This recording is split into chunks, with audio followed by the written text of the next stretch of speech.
The little cuttlefish, Cephalopod atlantica, is, as its common name quite adequately states, very small, with a maximum length of 3 centimetres.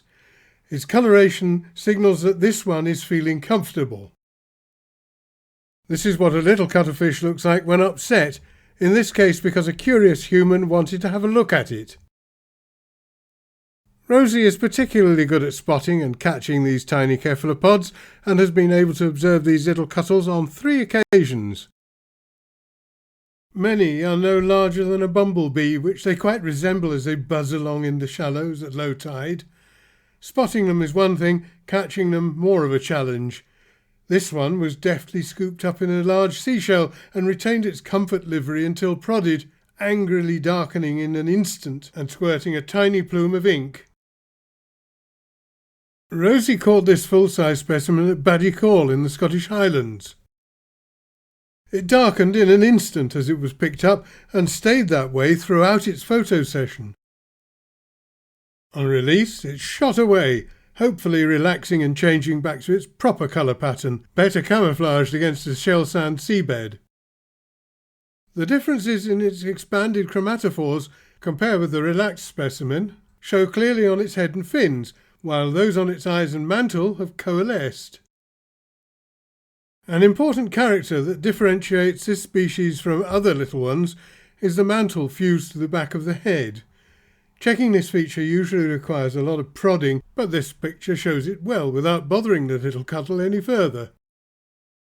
The chromatophores on the underside have expanded less than above, and here we can see the cuttlefish's propulsion mechanism, the siphon. Of course, pointing in that direction means that it swims, to our way of thinking, backwards. It has already squirted some ink and consequently did so again. We had no idea that squid ink was viscous, indeed quite stringy.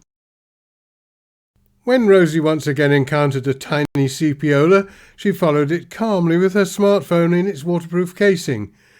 The cuttle retained its composure and normal coloration, and then performed in a way that none of us could have predicted.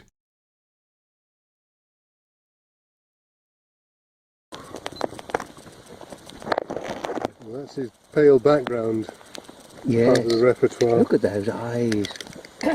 Oh, he's burying.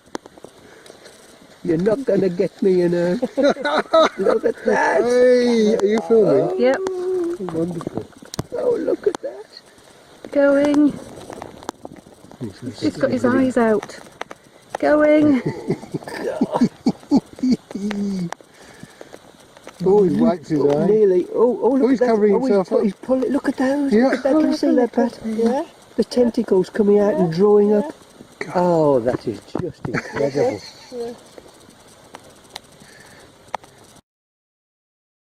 Next, an unforgettable encounter with a relatively large cuttlefish known to some people as a stout bobtail. It's about 10 times the size of our little cuttle.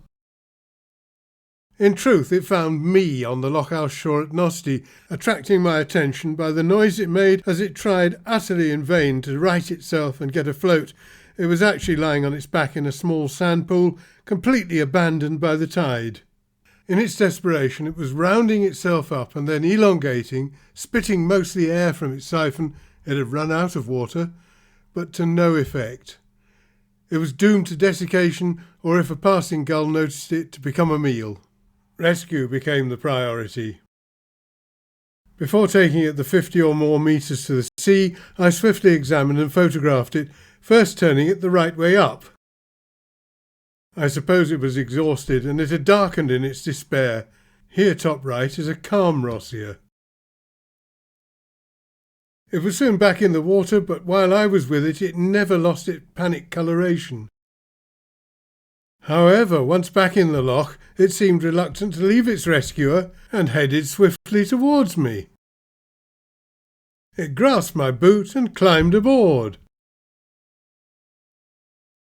Did I really sense intelligence behind those beautiful blue eyes?